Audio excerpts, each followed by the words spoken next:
Hello, everybody, and welcome to my den. You ever remember Talking Heads and David Byrne?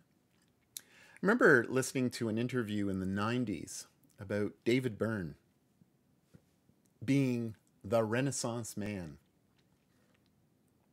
He was able to do so many things.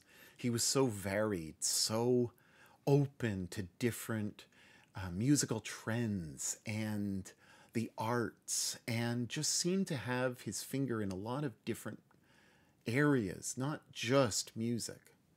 And he applied that. Not that long ago, a couple of weeks ago, I was driving my daughter to school, and she's in her last year. I drove her, and David Byrne came on. I was like, okay, I got to turn this off. And she said, no, I like that. And I just thought to myself, wow, the Renaissance man is just renaissancing away, because here he is impacting an 18-year-old. And, you know, I was there thinking to myself, who wants to listen to the old fogey music? And I guess if you're a Renaissance person and you believe in accumulating knowledge about anything, from here and there and everywhere, and trying to just look from a global perspective, looking at the largest amount of options, and trying to draw little threads of things that you can put into place in your own life for your own creative identity. That's something awesome. So my 18-year-old daughter and here her 56-year-old father are able to dialogue about something that, and have a shared experience of something that's really a person who kind of has a foot here in the present and a foot in the past, and is still relevant.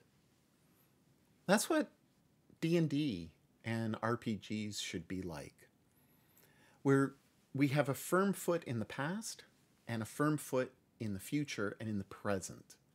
And we recognize that we don't have to be handcuffed and just accept that there's only one way to play, or there's one system, or this is the perfect system, or I'm striving to get the perfect system. You know, when we think about variety and hacking, I guess a lot of people might think about OSR. Now, I've mentioned the name, and we're only like 3 minutes in, and so don't leave yet. Because I think that there's a compelling argument to look at OSR and 5th edition and kind of wrestle with the importance of both. And I loved 5th edition. I played it like crazy. Played it for pretty much 5 years solid. And interspersed in between that, the GM that I played with was very interested in Savage Worlds, L5R, Vampire. And I played all of those being my first time playing, because I wasn't exposed to those before. I'd never played Vampire in the 90s, didn't know about Savage Worlds at all.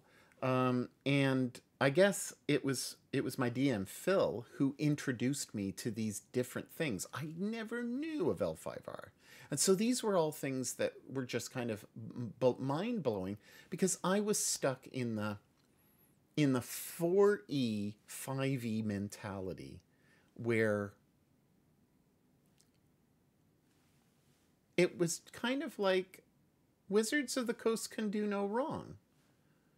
Right? They're publishing this great art. They're publishing this great system. Oh, look, it's become easier. 4th edition I bought into a lot, and I hated it, and I didn't understand why. And I was playing at the time a lot of WoW. I was a raider, and a vanilla raider. And it was great fun. I remember getting the twin imps, and it was amazing. 40 people doing everything together. That was fantastic. Online. And Wizards said, hey, we're going to make an MMO in a board game. And maybe they were visionaries in some way, because look at where we've turned. Everything 4E was supposed to be entrenched in, I don't know, kind of like it was supposed to be the advent of online gaming. And I remember being a playtester for, and this was a playtester for the online component of 4E. And I think we got bogged down when they were trying to do mapping and online mapping and stuff that we take for granted with Roll20. Anyway, and 5E was kind of a response to all of that. Like, they just rethought everything and reimagined everything.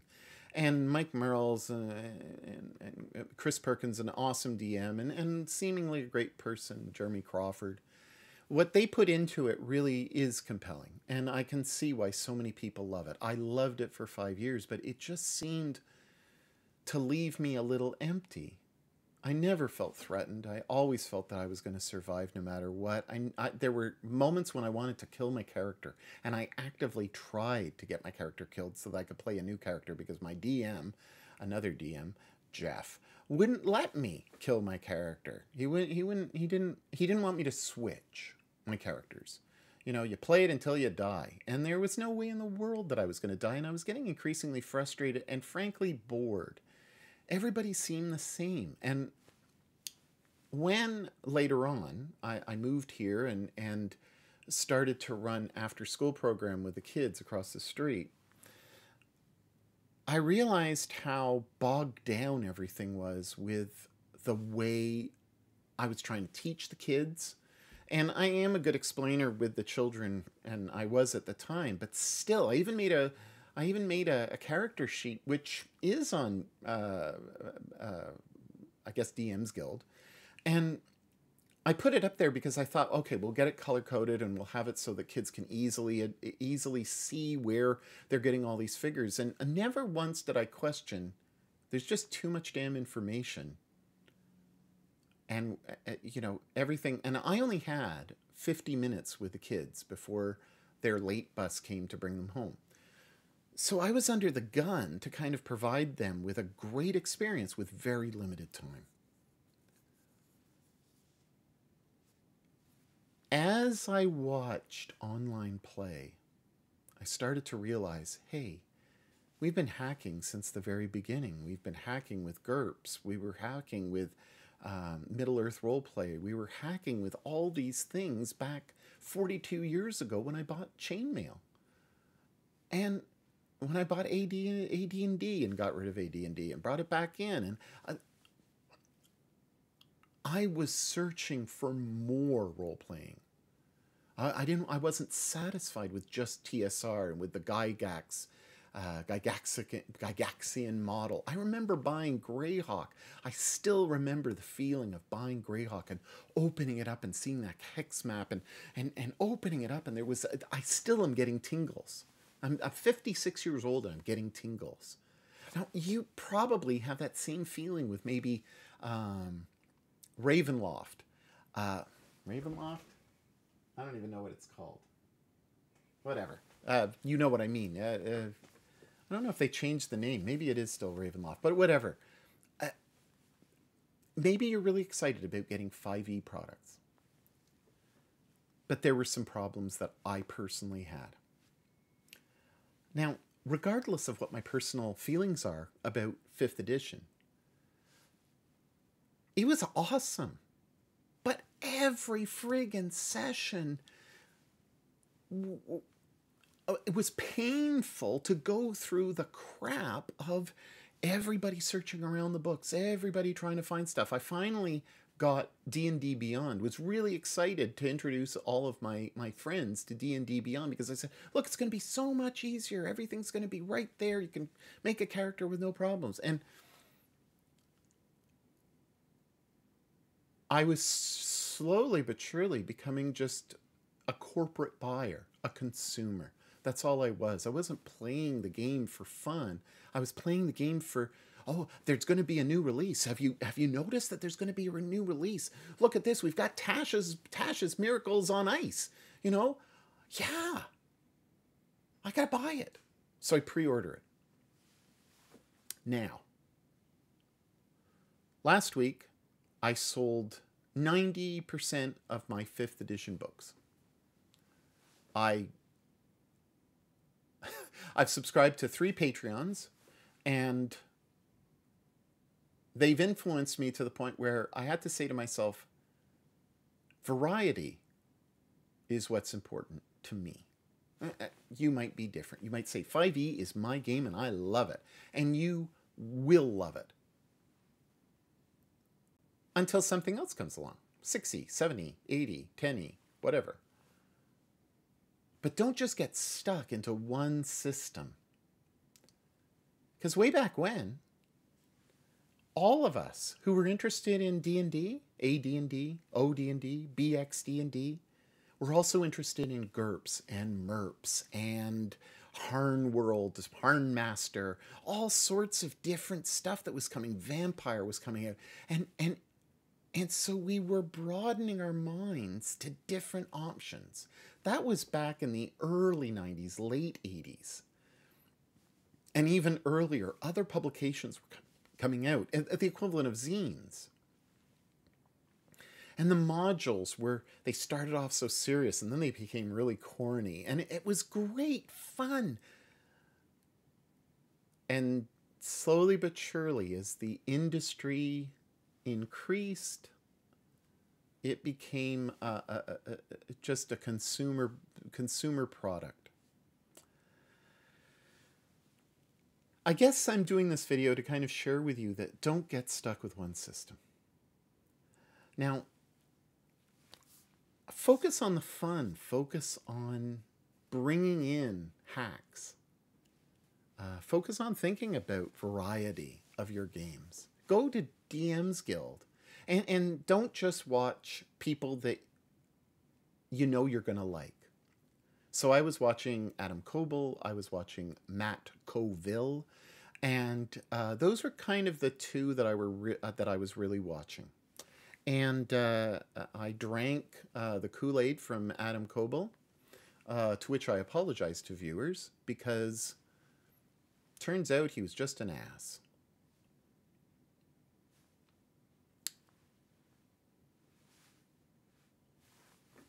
And that's sad. I feel bad for the people who were duped. I was duped. I still believe that those who fall down the whole of cancel culture and stuff do need a second hearing. Not everybody who makes a mistake is an evil asshole. And we need to kind of give people second chances. With that said, the truth will come out one way or another. And we can never predict who the assholes are and who they aren't. And so we just trust. There was a long time last year, especially during the COVID time, that I was very discouraged by that loss. Because what Adam Coble did, well, apart from his arrogance, and let's face it, he had the arrogance, was he introduced so many people who watched him because of Roll20 Presents and D&D, and maybe even Far Verona, and the other one, I forget the name. Anyway, the one with Dan and JP and yeah. So, and Zeke. He introduced us to so many different games and of course he was getting paid for this, but he'd give, okay, here's Ironsworn. I would not have been so in love with Ironsworn if it wasn't for him. So, but I only was watching him. And I was only watching Matt Coville, who was very much a D&D evangelist in many ways. I wanted more. So I Patreoned Ben Milton and Questing Beast way back.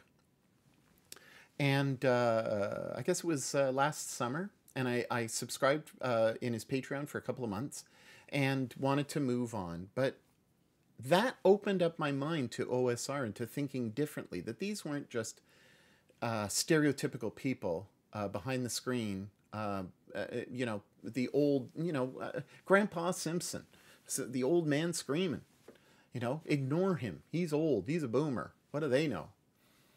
Well, Ben isn't a boomer by any means, probably old enough to be my son. And he's just so it's so perceptive, and so he offers an intelligence to the gaming genre, not just OSR, but beyond. And I think that he deserves our attention. And so go and pay some time to Ben Milton and Questing Beast. He's very, very intelligent in the way that he presents his information, and compelling as well. So he really started my mind ticking away at what were the options. And I started to look at a lot of different systems and trying to hack in many ways, trying to hack particularly Ironsworn. Well, I sold all my books recently, last week, because my 5e, but 90%, because I got to a point where I wanted to move on, and I needed to unshackle myself from all of these books, which were basically bogging down my game.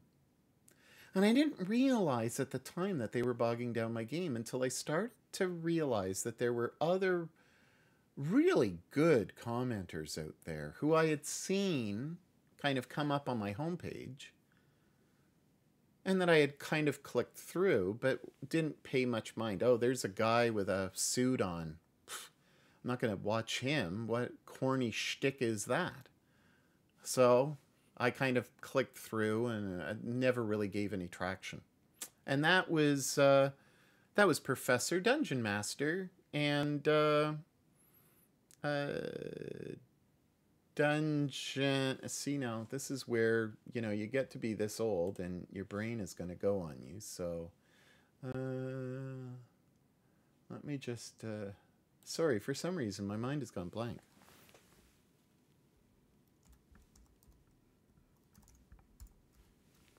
Dungeon Craft. See, didn't it fed me the information as I was putting it into the URL.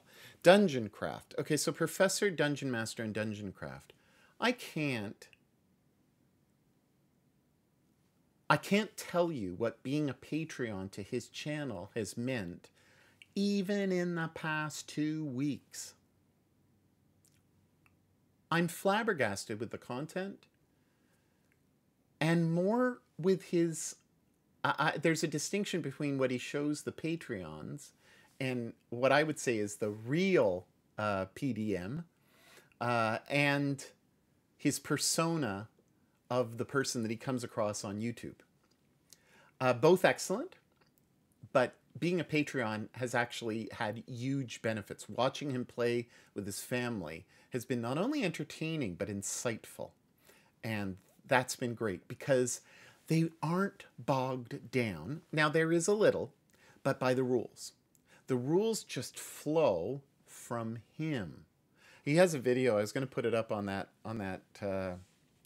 introductory image that I have, my template, and have him where it says, "I'm the GM, get over it," or whatever it was that he says. But seriously, like when I at first when I looked at him, as I was saying, I just flipped through because I thought, oh, here's just a talking head. Well, I guess the irony is that I'm a talking head. I'm really excited. I put up videos because I'm excited about topics. I'm excited about things. It doesn't matter whether I get paid or whether I don't get paid. I don't get paid. But I want you to know that there are other options out there that I didn't realize when I might be in your shoes. Say back when I was watching Critical Role, on that very first episode, I was watching Critical Role. I mentioned in another video, I named my dog Trinket. He's an asshole. I named my dog Trinket out of Laura's character. I mean, it was great. It's great until they reached the point where it was all about. It was all about. I'm sorry to say, but becoming stars, and that's fine. Don't get me wrong. There are people who are gifted and should be stars in the industry, and Matt Mercer and everybody in Critical Role deserve the accolades, but they've, in my mind, there are opinions galore on this. I think they sold out.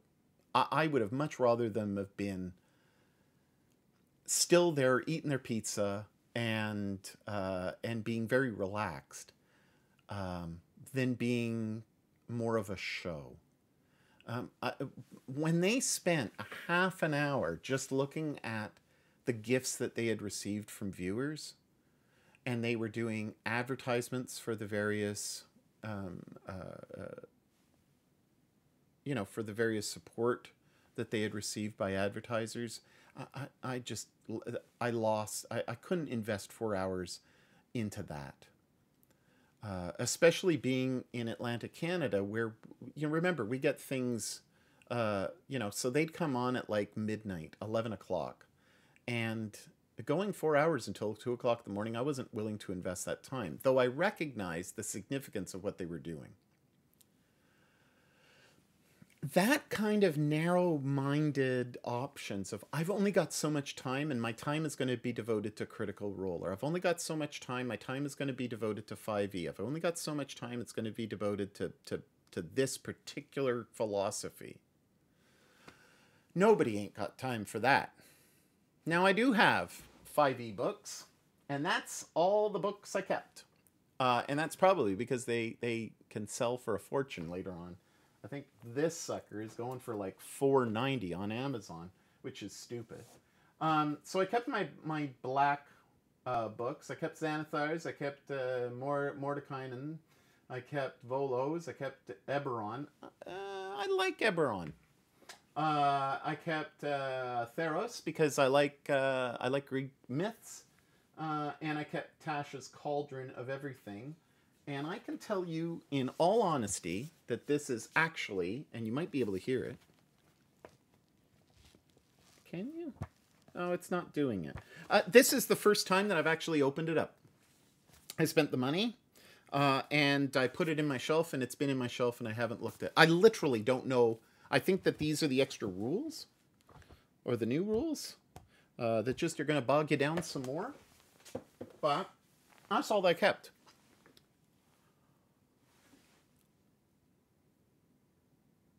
And I'm waiting on a lot of mail, because I'm gonna get soon in my mailbox Old School Essentials, Stars Without Number, Index Card Role-Playing Game, and a bunch of others. Recently, I just got Game Master Emulator and Perilous Wilds. And I can thank people like Professor Dungeon Master, who I scoffed at initially, and now I get him. I totally understand what he's trying to tell us. And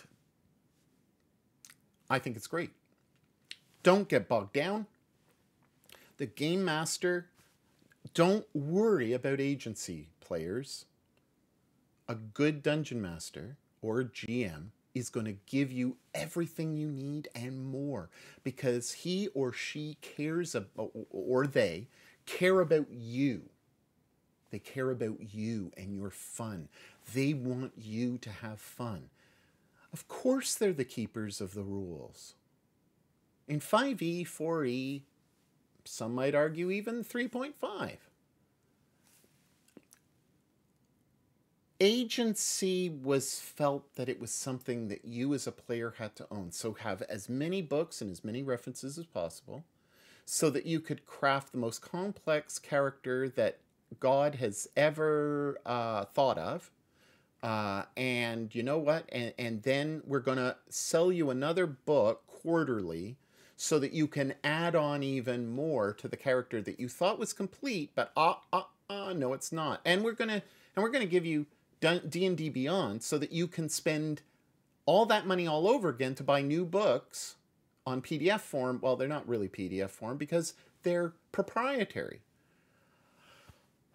And I just saw myself in this consumerist rigmarole with Wizards of the Coast, and I thought, what are these books doing? So I sold a whole crapload of books. And then the next day, I went back and I got 2 more books that were actually behind me. And I looked at them and I said, these don't even have content. One was the Dragons of Tyranny or Tyranny of Dragons or whatever it was called. I got rid of it. I looked at it and I said, there really isn't anything exciting here. And there was something else that I sold that was in the black labels that I was like, no, I'm never going to look at this. And even these, they're probably going to move out from behind me. And the reason is the dissatisfaction with the bloat. And I watched Professor Dungeon Master strip the game down to its bare essentials.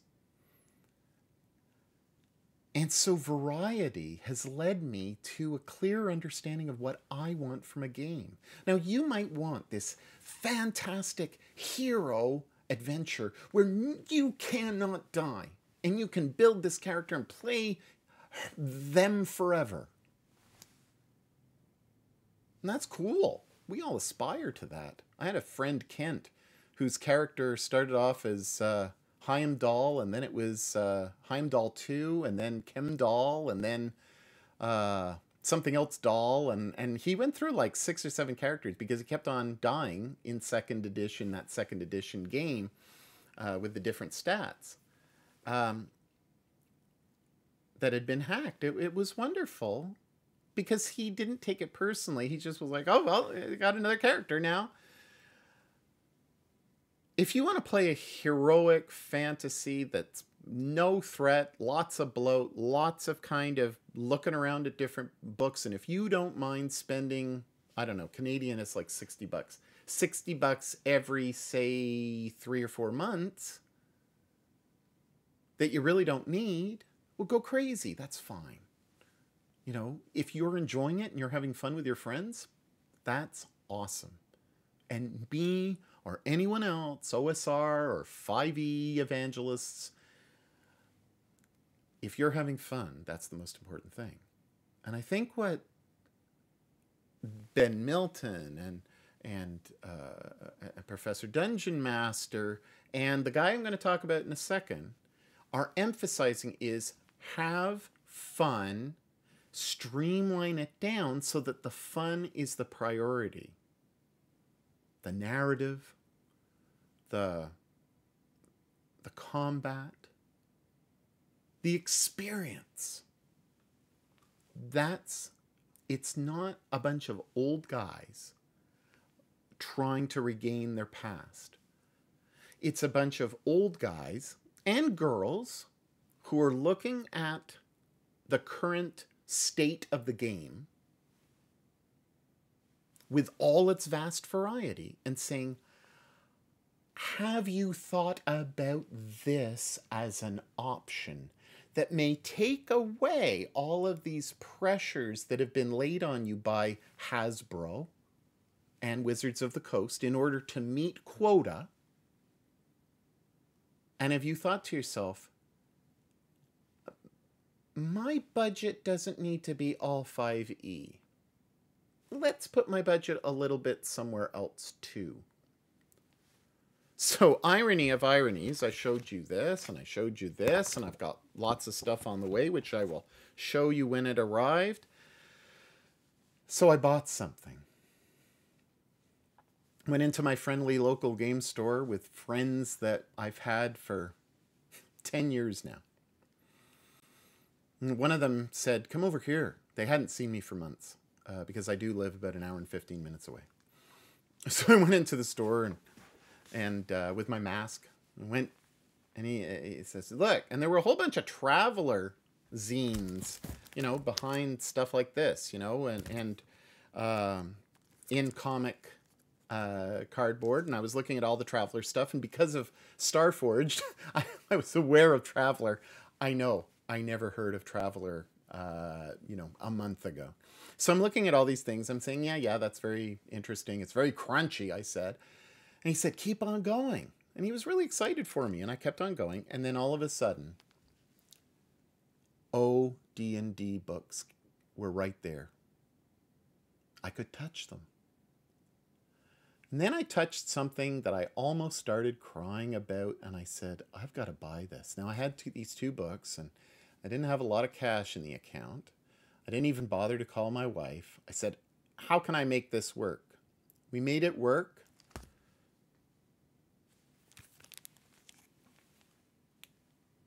And I got that.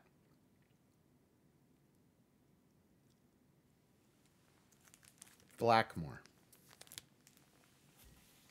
I got it for two reasons.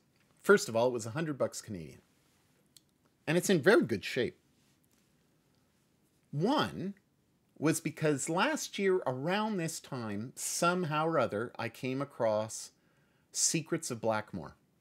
It's a documentary. It's about 2 hours long. Watch it. Please. Pay the $3 or $4 or $10, whatever it is, on Vimeo, video on demand. Watch Secrets of Blackmore, the documentary.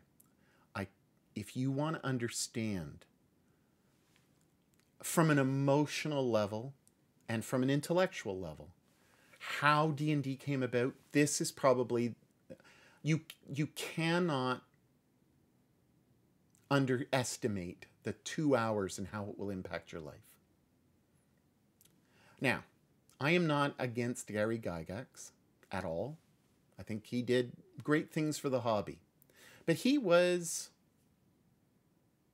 like a consumerist dream. He was an organizer. He was thinking far beyond about the possibilities, the financial possibilities, the growth that could happen.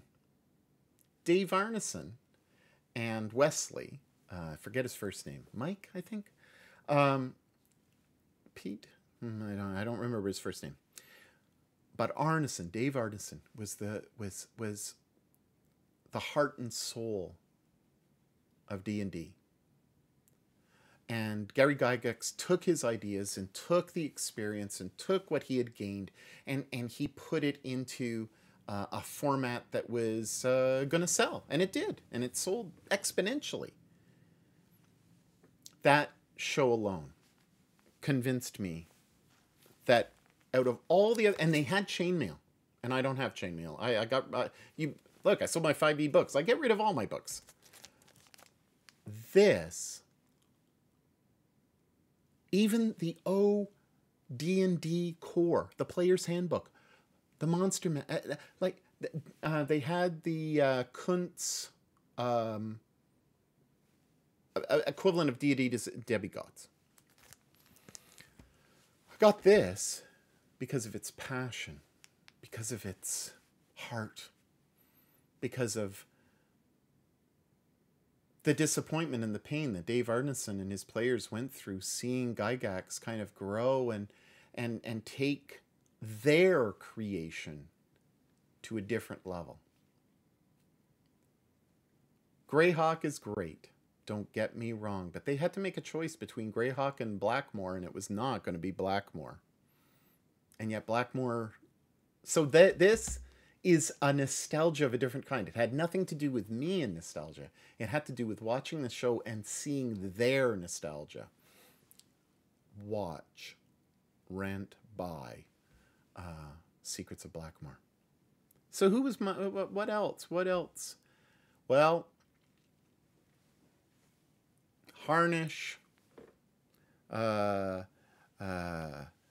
don't know what he goes by with that last name. And Brandish.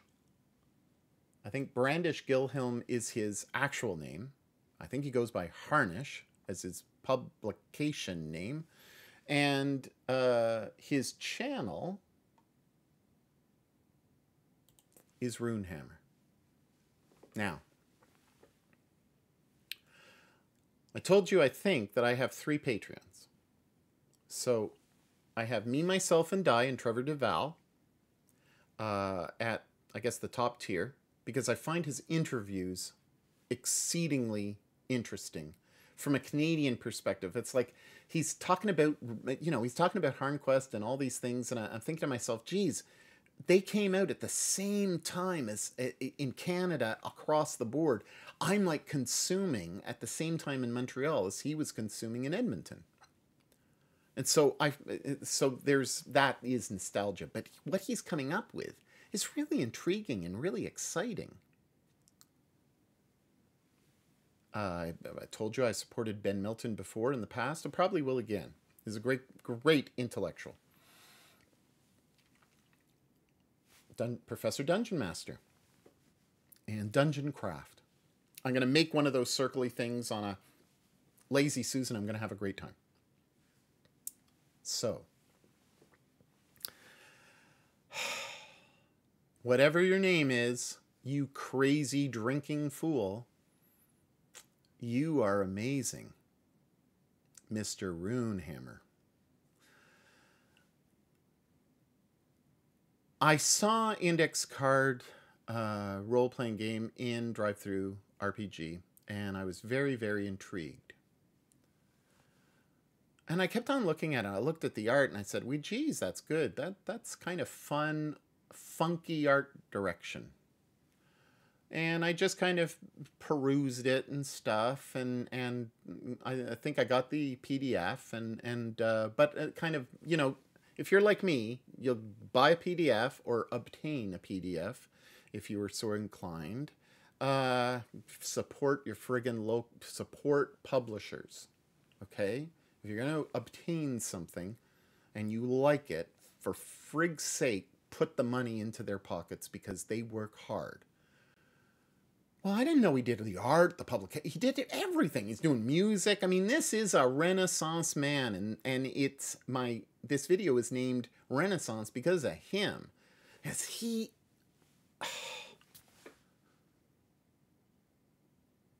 he's incredible. I've been watching his videos. Now, I'm looking at him, and my first thought is, oh, he's tatted up and he's kind of crazy, and the beginning of his videos are bizarre. And I got past that and said, oh, I'm going to give him a chance. I'm going to watch this. My mind is blown. I'd marry the man. He likes a good single malt scotch. He likes mezcal. He likes Wendy's. I don't drink anymore. But in Canada, we can have cannabis, so... I was amazed. He threw out his AD&D books because of the evangelical scare. I have so much in common with this guy that it flabbergasts me. But the thing that I mostly have in common with him is his mentality toward the game.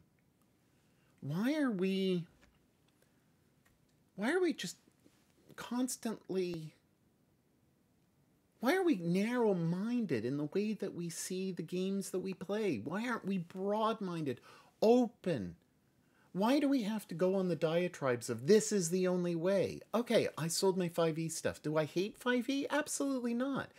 It's not my cup of tea because I don't want to be bogged down at the table. I want to play, and I want to get as much play in a very short period of time because I don't have 4 hours to play. I don't have...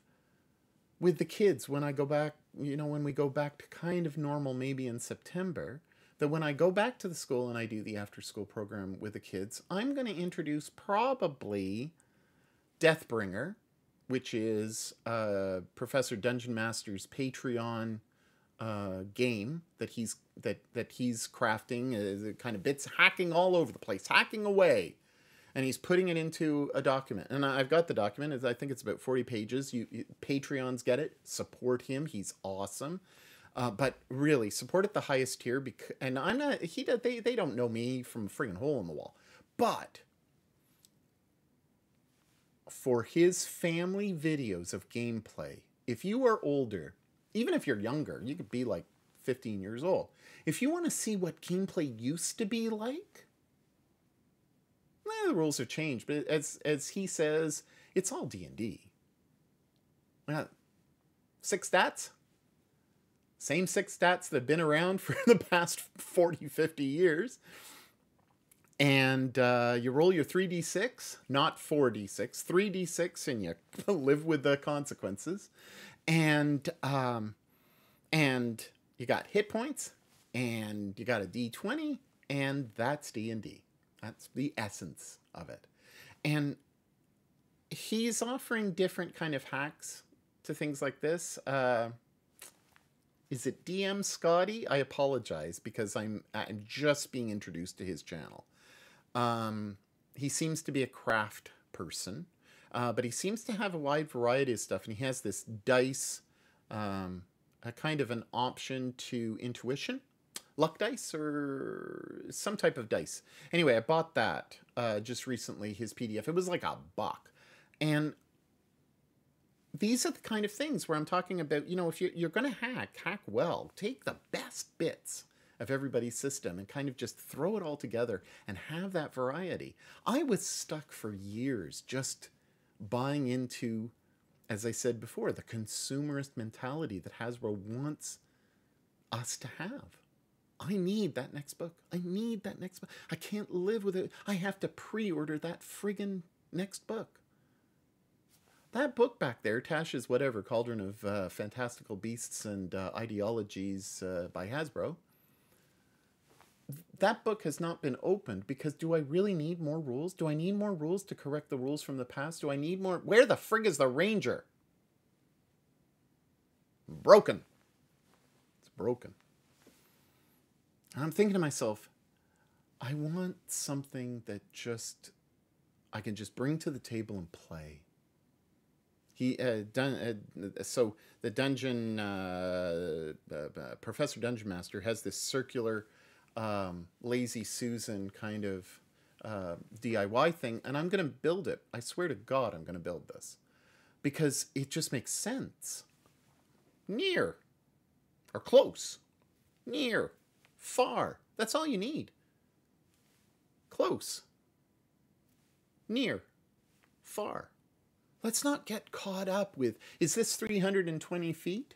Is this 120 feet? How far is this? Do you have 60, what exactly is the 60 vision that you have? Where exactly are you positioned? Now, yeah, positioning is important. I like a good miniature. I love a good miniature. Look, that's my little bonhomme. I don't know if you can focus on that.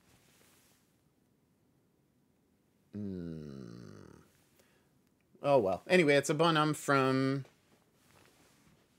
Tokaido, the collector's edition. It was pre-painted and it's awesome. Oh, you can't see that. Oh, well. All right. So anyway, I love miniatures.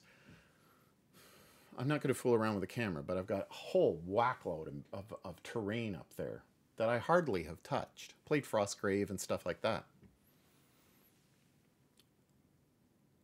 But what Brandish Harnish?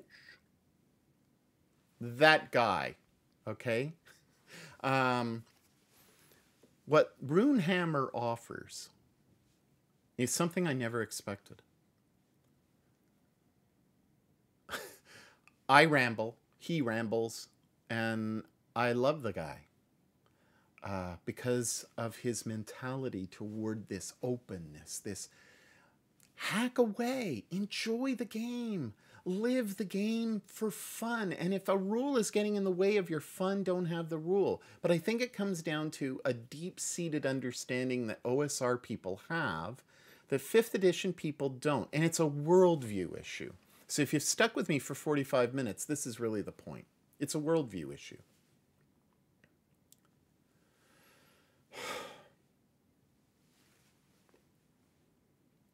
Osr mentality. This Renaissance mentality where you have so many thoughts and so many fingers and so many different pies.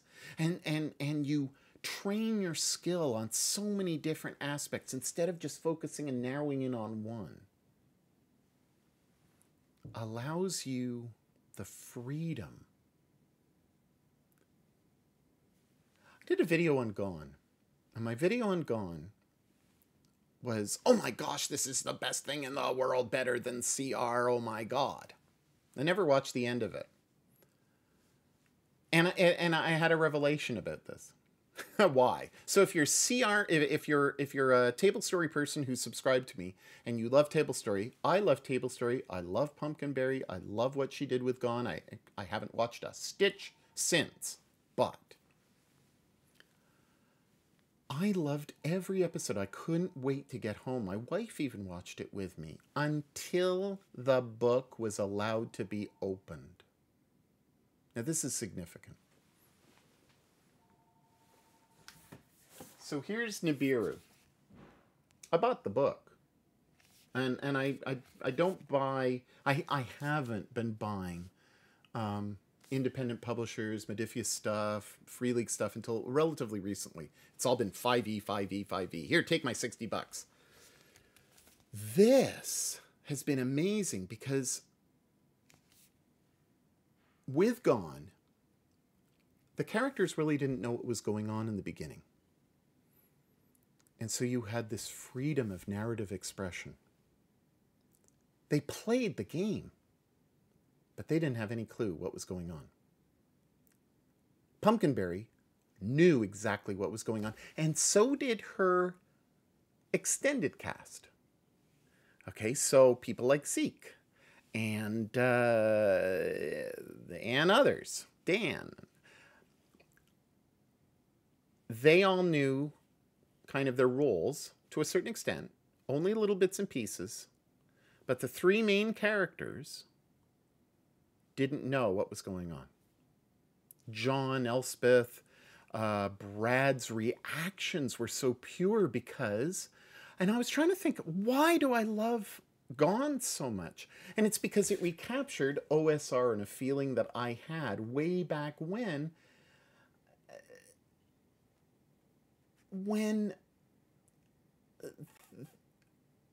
I was young and when the GM had all the information.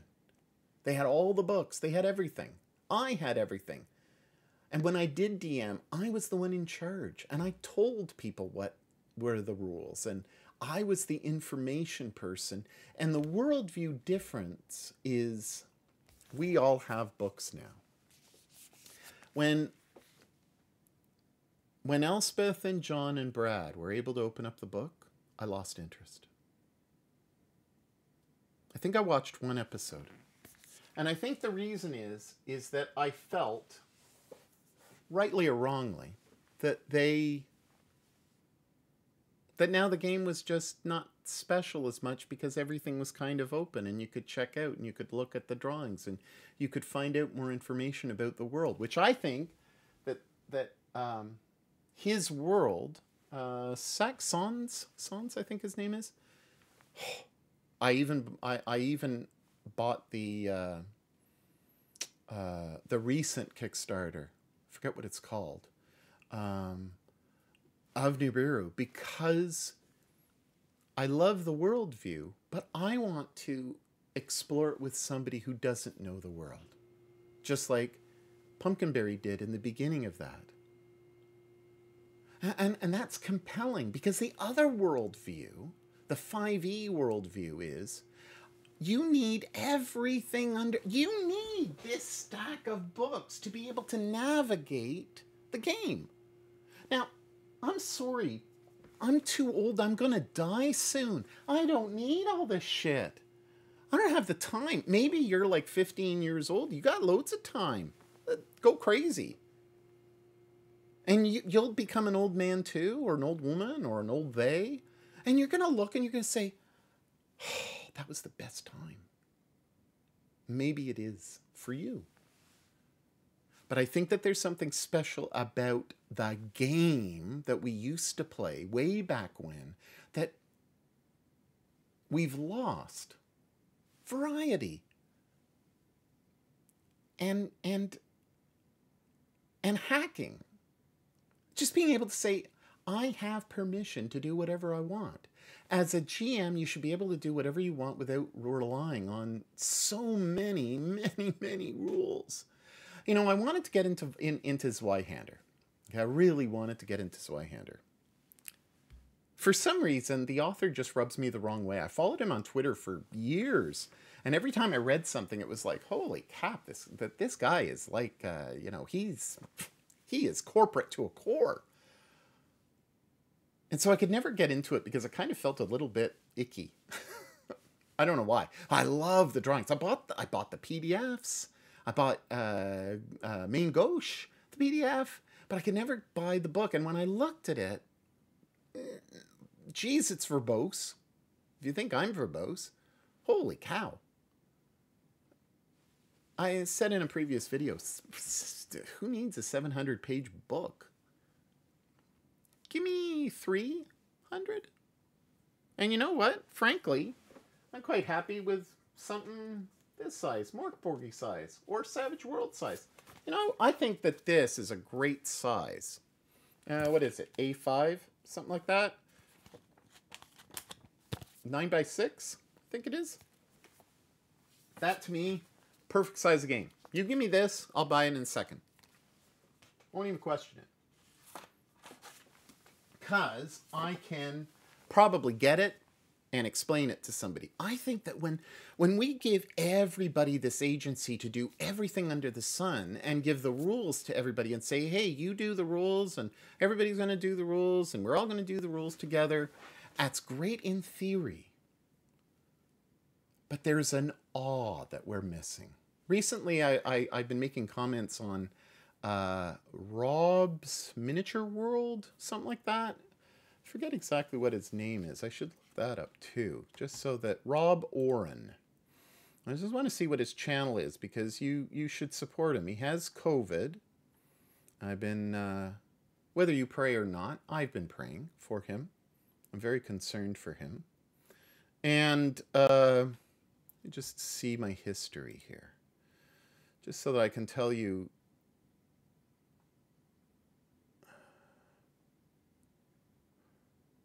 Sorry, this is terribly boring content, but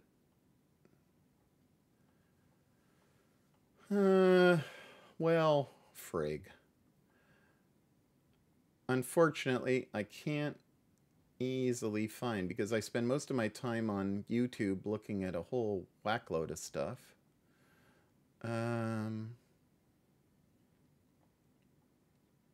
Rob's Tabletop World. Subscribe to him. Rob's Tabletop World. He does board games, but mostly miniature games. But his mindset is very good. He's recently given up on Warhammer. And he's... the best way that I can describe it is it's too corporate. It's too consumerist. They've lost the understanding of the game, the heart of the game. Now, I'm not saying that old school is perfect. This ain't perfect. There's nostalgia. There's something that's honoring Arneson that I feel with this. But it's not that the old times were the best times.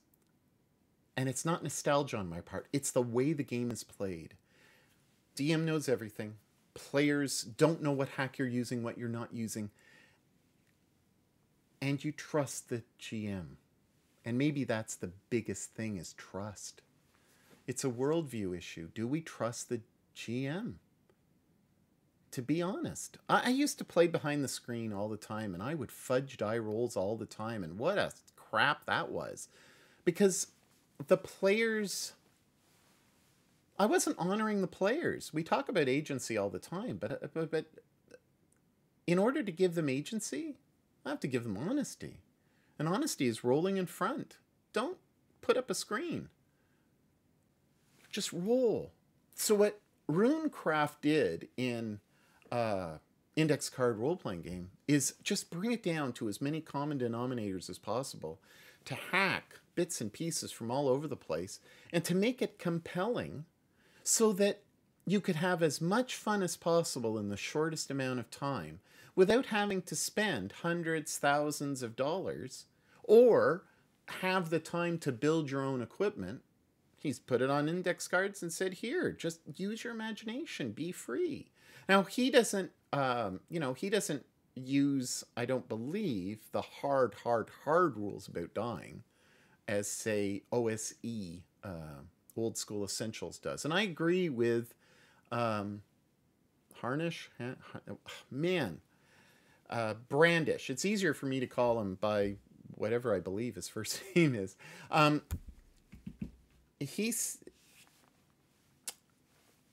There's just so much good about his channel that it's hard to even get it out.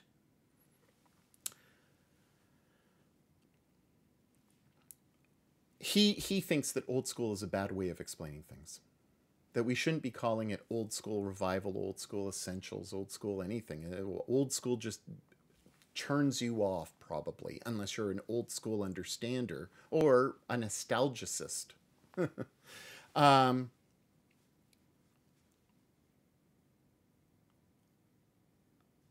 Renaissance gaming, Renaissance role-playing, I think that probably would be a better way of explaining it. Ultimately, it's trust gaming, isn't it? Trust your GM. GM, hack away. Tell your players you need know nothing, and we're not playing by 5e rules, even though maybe 90% is 5e. Allow them to be surprised, just like the characters in the initial episodes of Gone were. And I think it went for like 9 or 10 episodes before they were able to open up their books.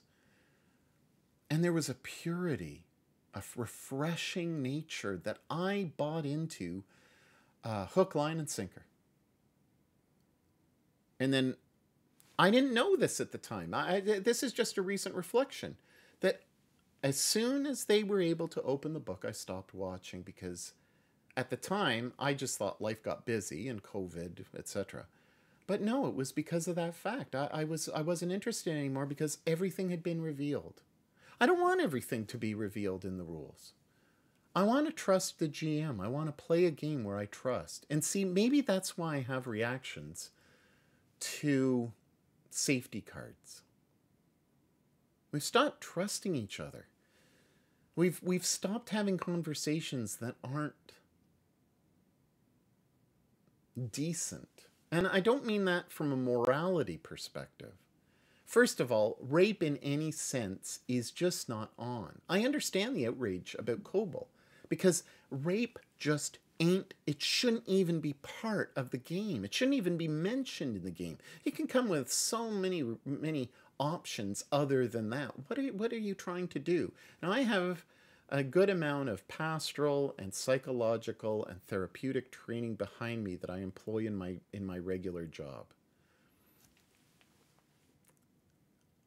Introducing that when there are so many other options, there's something about yourself and your need to engage in that type of situation that you might be wondering to yourself how you unravel that for yourself. You might be wanting others to role play something that you need to deal with internally for whatever reason. But it shouldn't ever be in that type of role-playing game unless you're playing something that you've identified very clearly as being extremely grimdark, extremely vampire-esque. You know, 1,000-Year-Old Vampire is an absolutely awesome game, but you can be triggered. Now, I'm going to tell you something. I was stabbed in the metro in Montreal. I suffered 4 years of post-traumatic stress disorder. I was agoraphobic. I had hallucinations. I was on every different type of psychological medication you could possibly imagine. I was afraid of going outside, so much so that I literally didn't. And I had therapy, over 250 therapy sessions in a 4-year period, which was covered by the government of Quebec, because socialism is actually not a very bad thing for those who are victims, marginalized, oppressed, blah, blah, blah. So I had that. I don't get freaked out if somebody, like, has a knife in a game and is talking about stabbing the guy. Now, if we have a real serious conversation, then yeah, I'm going to be triggered, and I'll have nightmares, and I will have some residual post-traumatic stress issues that I have to deal with. But I don't go up to people and say, okay, I'm not going to talk about this now, or I do an X card in real life. Now, with online gaming, I think that there has to be an exception. Beforehand, you must have a session 0 or prologue, get together with your online players and establish what's right and what's wrong and what will never be talked about. And if something is talked about, which is a trigger, identify it.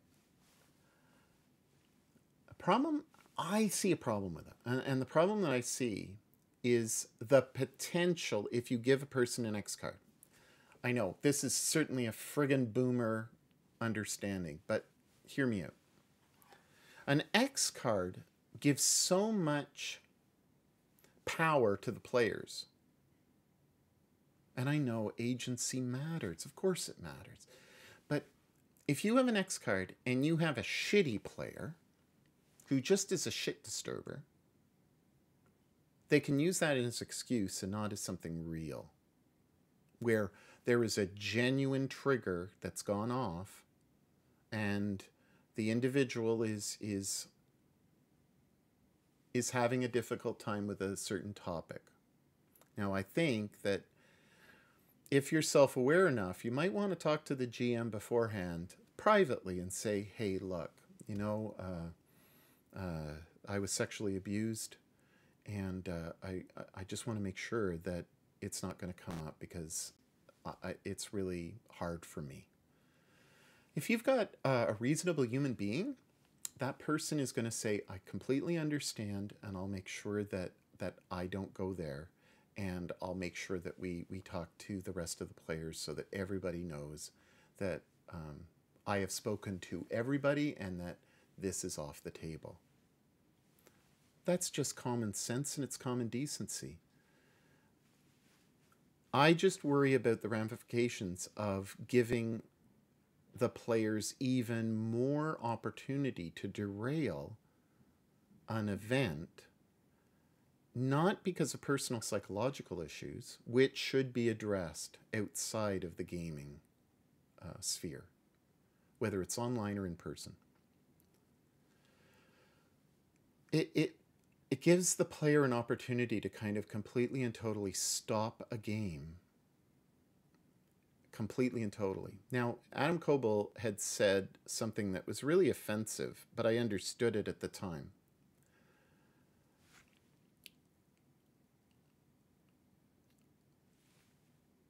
Elspeth could have raised the X card. And my philosophy is she didn't raise the X card because she was afraid of backlash or derailing everything, and the sheer fact that she was so completely caught off guard. Sometimes the X card may work if you feel confident enough to be able to say, hey, I'm not happy with this conversation. But then the entire immersion, the fun, it's like a pinprick to a balloon. And I worry about that in the game. Set your standards first. Tell people what you want to do and how you want to play. And if you can't play, move on.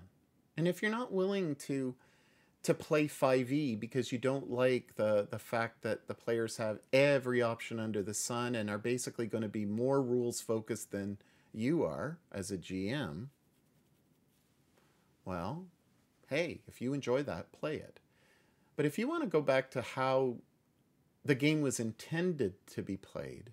You had a referee who had your best interest at heart, who crafted a world, didn't just roll on random tables. I mean, you roll on random tables before or maybe during. I mean, the Professor Dungeon Master does that with his family, kind of rolls up, this is what you're going to face next. It's awesome. You've got to Patreon him. He's got an absolutely brilliant diagram from his diary, which blows your mind.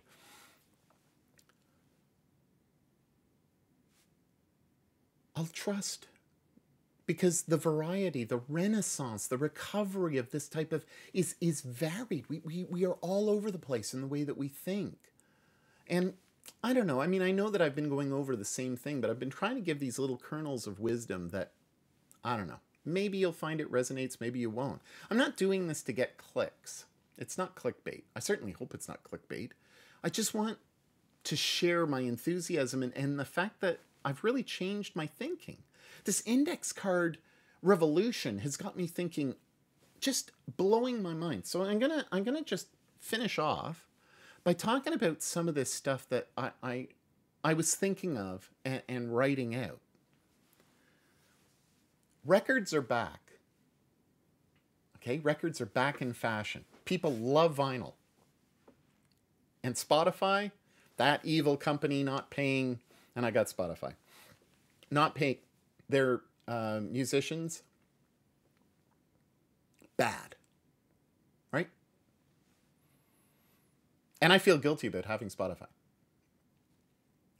And you know what? I've been watching YouTube videos of vinyl on YouTube, and it really does sound better. So I understand why, who is it? The guy who sings off key. Neil Young. I understand why Neil Young is anti-MP3. Because you can tell a difference in the, I don't know what it is. The best thing I can describe it as is sparkles. Its tone sparkles. I love it. So, yeah, records back. Good. Spotify, bad. Classic comics, back. People who crap on Stan Lee, bad, right? Because we're all defending Stan Lee. God bless him and God rest his soul. Local producers. We buy turkeys locally every Christmas, Easter, and Thanksgiving. We've done it for the past 2 years, I think. Yeah, it's a bit more expensive, about 10, 20 bucks more expensive. And it's worth every penny, and I feel good because I've supported local. And I'm not supporting just a big box store. I don't know what it is in the States. Is it Kruger's and Price Chopper? And I forget what your big box stores are. But for us, it's like, for some people, it's still, it's like Walmart, but it can be Atlantic Superstore or Loblaws, depending on where you live in the country. And Sobeys, in Quebec it was Metro. We take pride in supporting local. Amazon, bad. Bezos, bad. Supporting local stores, your friendly local game stores, good. And I see these trends of a simpler time, of recovering being together, of getting off the internet and spending time with family and friends. The biggest disappointment that I had playing role-playing games in those 5 years when I played 5e is everybody was on their friggin' phone. And I wanted the DM to say no phones. I mean, my wife was the worst. My wife was on it constantly. And it just... And I spoke to her about it, and she said, I was bored stiff. My turn came around every 20 minutes. And that, have you experienced that? Where you get maybe 4 turns? I remember one game where I rolled dice twice. Seriously? That's... it was a spectator sport. I was like being entertained by my friends, but I wasn't participating, not really. Because the GM, there were so many rules... that by the probably I would say that 75% of the time, 3/4 of the time, I was there with rules and just listening to rule arguments. I don't want to do that. I don't have enough time to do that. I don't want to.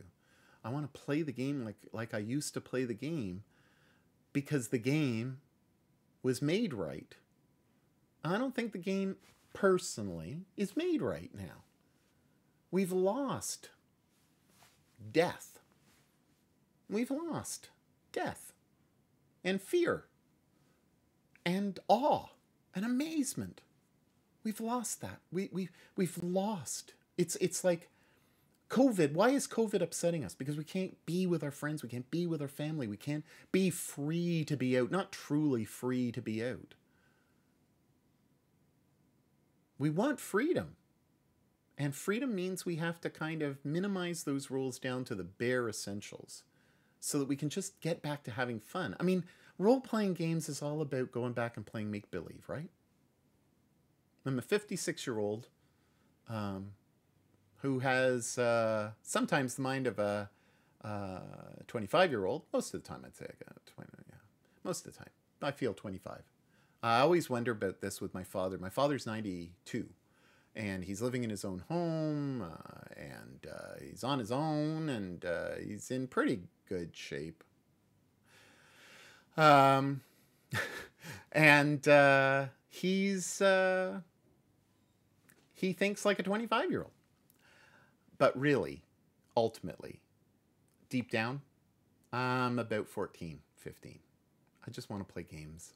I just want to have fun. I just want to enjoy the hobby, which is so wonderful. And I want to be able to hack like hell without worrying about anything. And I want to be able to share some of that with you with confidence. And my reluctant artsy persona is the fact that in real life, I'm very reluctant. I'm afraid of making mistakes. I'm afraid of failure. I'm afraid of not being good enough. And part of these videos are me proving to myself that I can do it. I'm looking at Brandish doing some of the most innovative stuff that I was not aware of until just about a month ago, really. And being a subscriber to his Patreon and watching his stuff and watching his innovation and watching his manner, which is crazy. He's a crazy man. He's refreshing and beautiful, if I dare say. And that's why I like going around and looking at different things. Now, if I would have been stuck in Gone, and don't get me wrong, I bet Gone finished wonderfully. Do I? Look, Ciara's going on, and I haven't watched an episode for a long, long, long time, and I have no interest in watching it again, but I know that they're doing compelling stuff, and they've got great characterization. The narrative is wonderful. I know that Gone and Table Story do wonderful things, and they're also pushing the boundaries, looking at different things in terms of production and things like that. Even Trevor Duvall, doing Me, Myself, and Die, is doing very innovative things in the way that he's doing solo gaming. His intention is to make money. Let's be honest. It's the same intention of Gone and Table Story, and the same intention of these are people who want to be at the top of the game and strive to be better. I strive to be better. I don't know how I'd cope with being a star or recognizable. I'm not there. I may never be there. I don't even know if I want to be there. It would be nice to be able to pay for some equipment stuff. But that's not really important to me. What's important to me is to say to you, hey, there's a trove of wisdom out there that you need to explore in the variety and in the manner in which you play, in the manner in which you approach your players, and the way you as a player approach your DM. Do you trust your DM? And does your DM trust you? If you're of the mindset the only way to play the game is to be a purist, and with D&D 5e, go for it.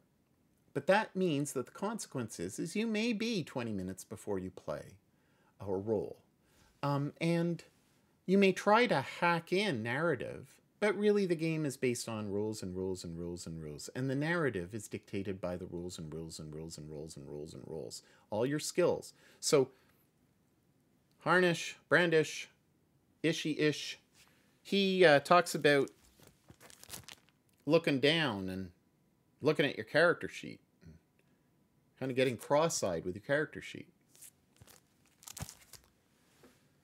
If a character sheet is all bloat, and skills are all bloat, and you got to figure out this, that, and the other thing, it's too much. It's just don't...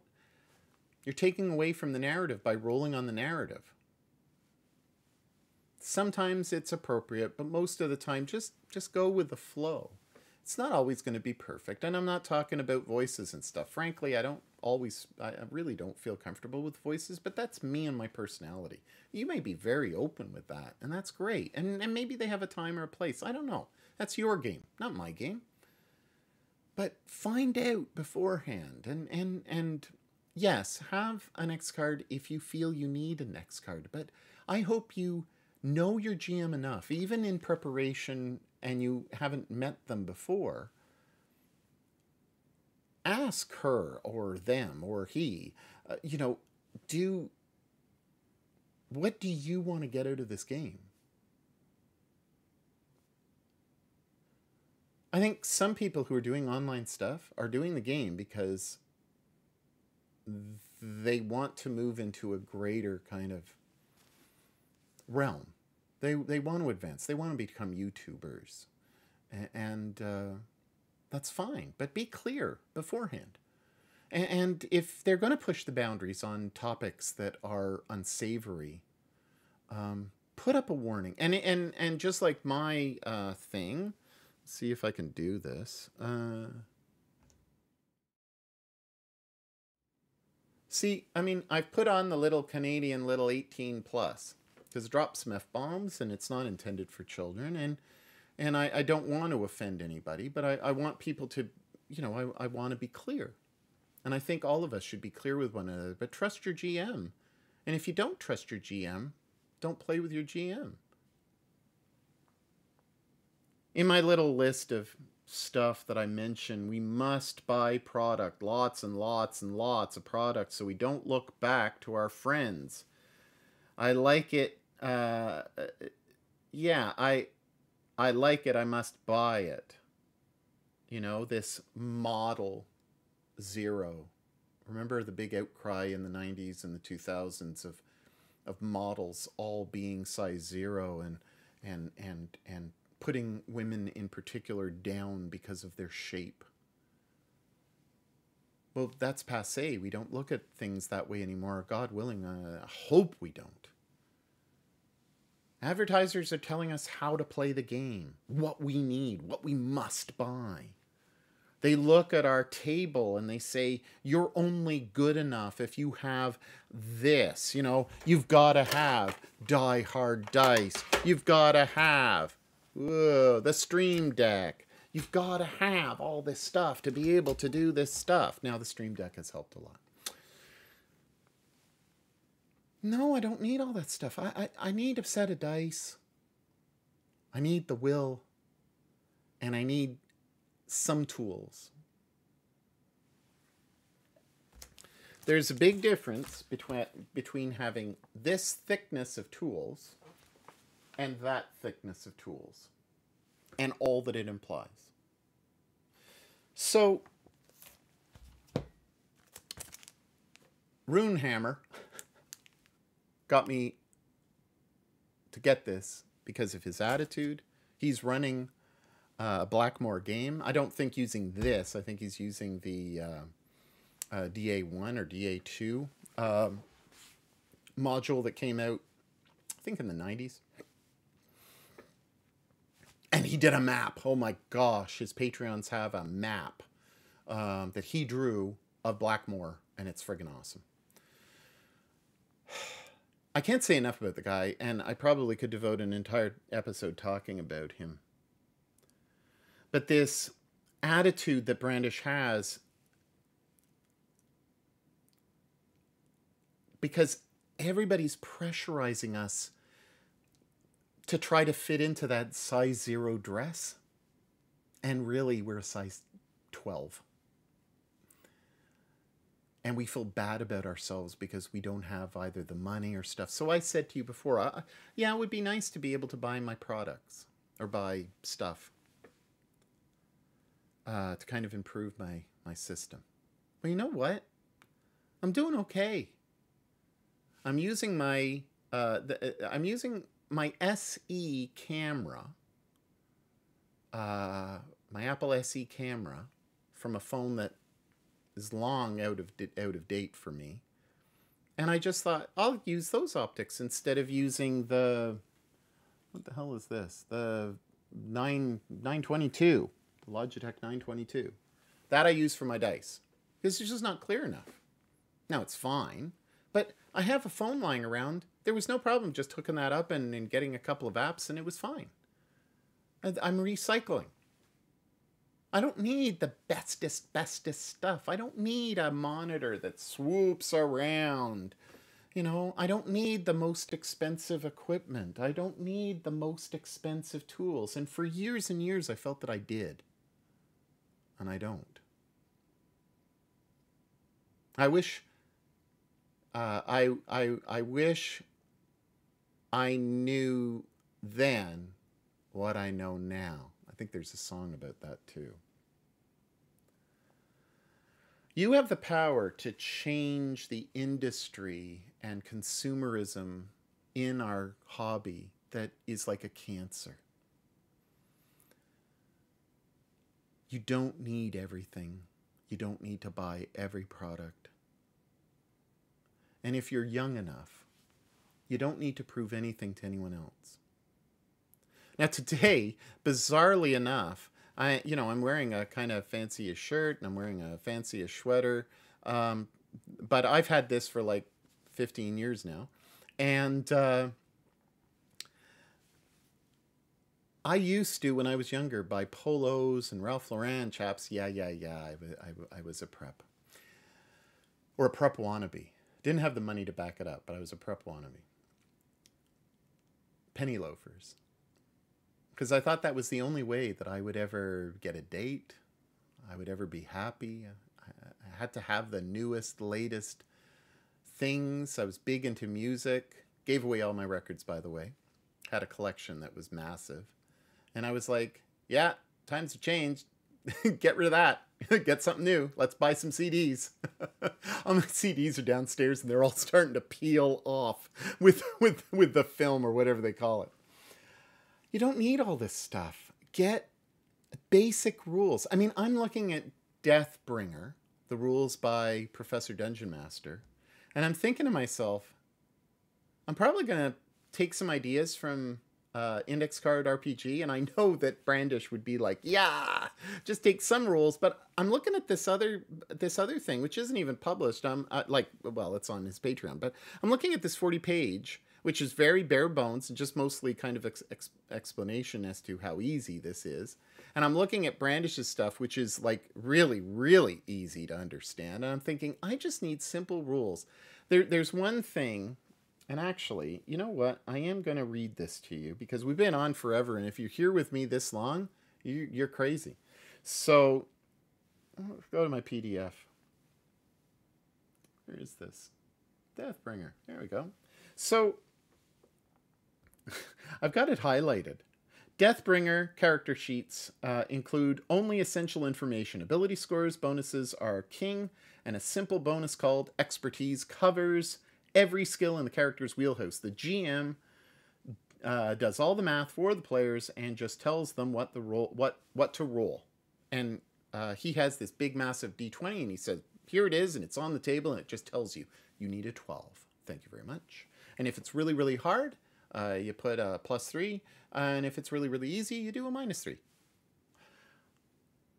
It's deliberately flexible.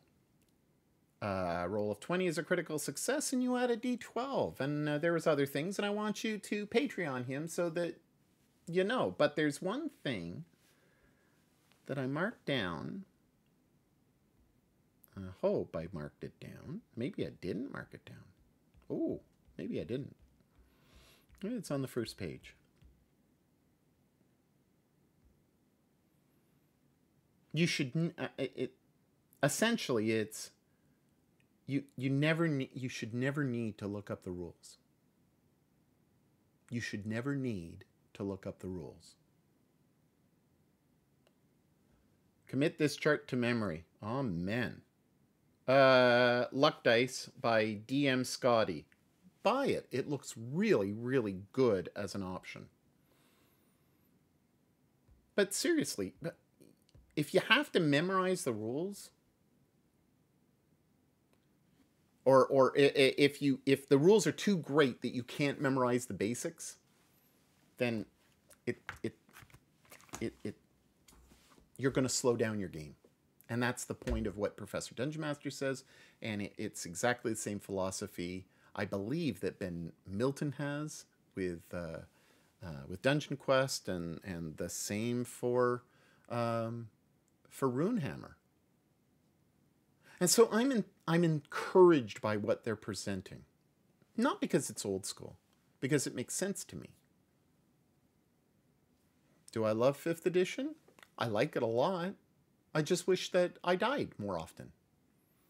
I just wish that there was a threat. I wish that I could go into the game wondering, am I going to live today? Am I going to be okay? Is everything going to be fine? That's much more of a human. You want reality? You want to have the most reality in a game? Create the conditions of fear. Because that's the heart of all of us. Most of us are afraid of dying, or maybe we might not be afraid of dying, but we're afraid of the process of dying. Many are afraid of the implications of other people's actions that might cost us money that we don't have, and the stress that that causes. We got examples all around us of the randomness of life.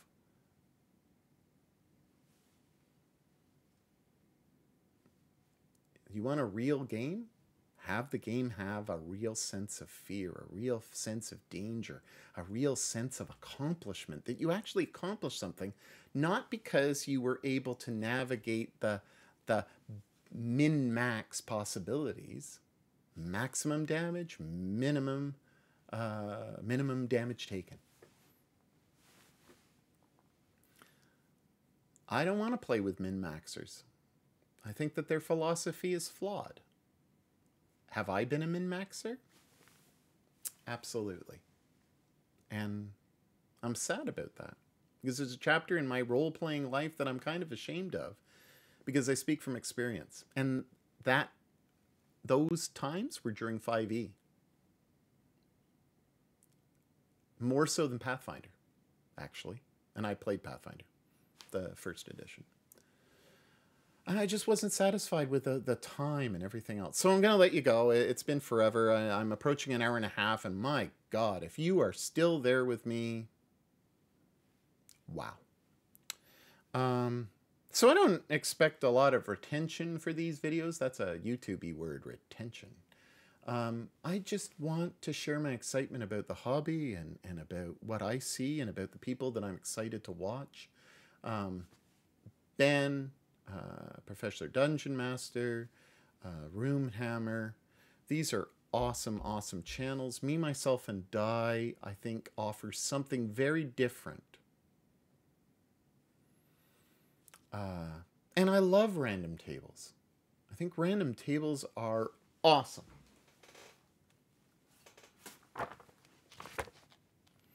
Look at that. Dungeon Crawl Classics. Look at how thick that is. Seriously.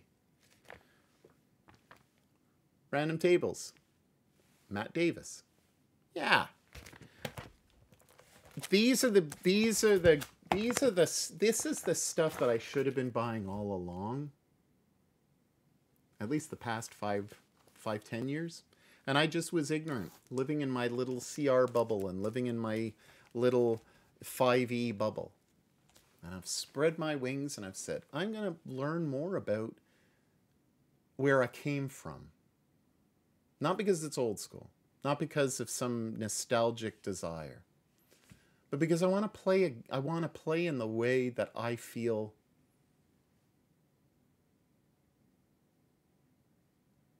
rubs the itch that I've had for most of my life.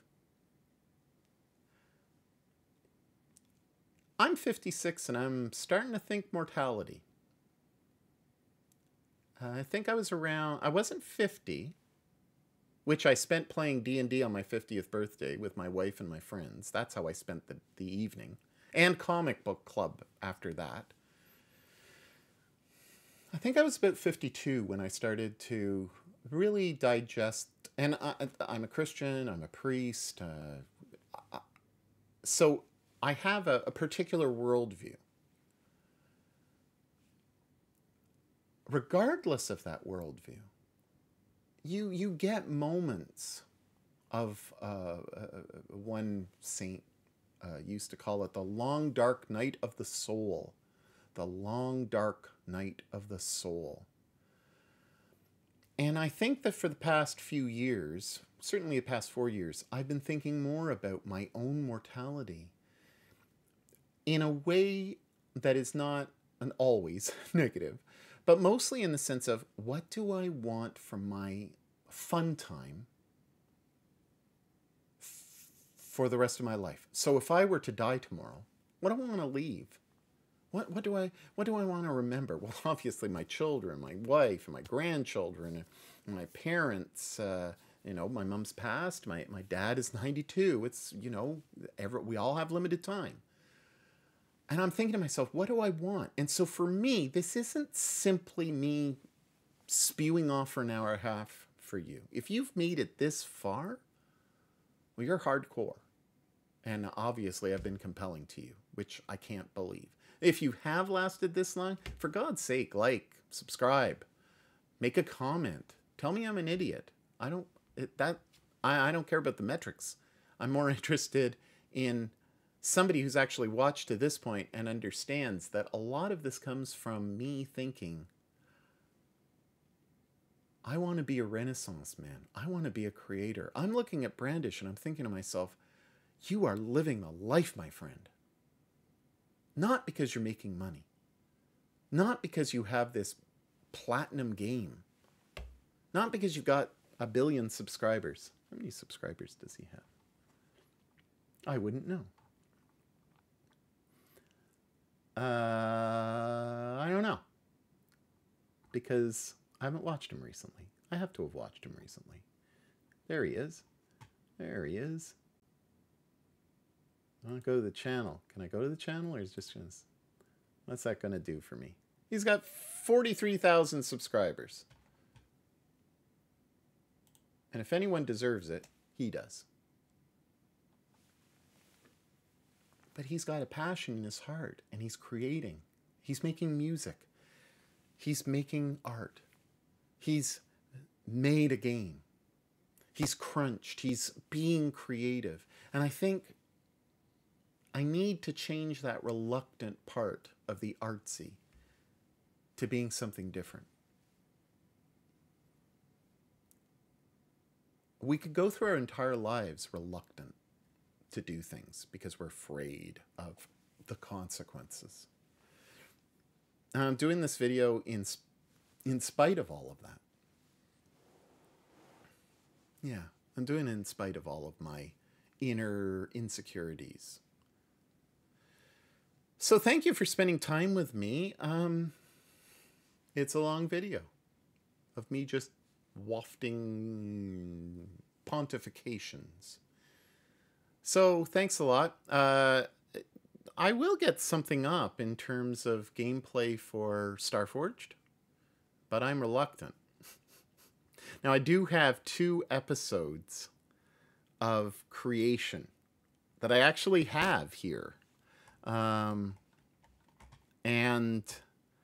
I don't want to crash my system, but I've got 2 creation videos for the character and for the setting, and I don't want to put them up yet because they're boring, because they're session 0, they're prologues. And so I don't want to put them up yet because I want to put up actual gameplay first, at least 2 sessions, and then show you how I came about creating. Kind of that mystery that I've been talking about for the past hour and a half. Anyway, thank you everybody for being patient, for watching, and go and investigate these people that I've mentioned. They are good people, I think. I hope. And they seem to get it. They seem to get the freedom that we and the permission that we should give ourselves to play the way we want to play, not the way somebody's dictating to us. And in terms of the corporate greed of our society, sorry people, but everybody deserves their fair due. But at some point, it becomes obscene, like gluttony.